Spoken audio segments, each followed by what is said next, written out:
volesse trova pace, ma una pace senza morte. Una mezza tanta porta sarebbe per campare, sarebbe una mattina in primavera, e arrivasse fino a sera senza d'inserrata là, senza sentire più la gente che ti dice io faccio e dico, senza sentire l'amica che ti viene a consigliare, senza sentire la famiglia che ti dice ma che hai fatto, senza scendere più a parte che coscienza e dignità, senza leggere un giornale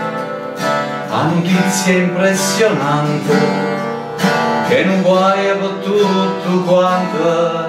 e non tiene che ci fa, senza sentire lo dottore che ti spiega malattia, la ricetta in farmacia, l'onoraria che ha pagato,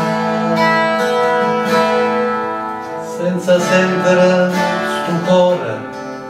che ti parli concertina, Rita, Brigida, Nannina, che sta sì che la no, perché insomma si vuol pace e non sentirà più niente, che aspettata solamente ben a morte a te pigliare. Via volesse trova pace, ma una pace senza morte. Una mezza tanta porta sarebbe per la ve, sarebbe una mattina in primavera,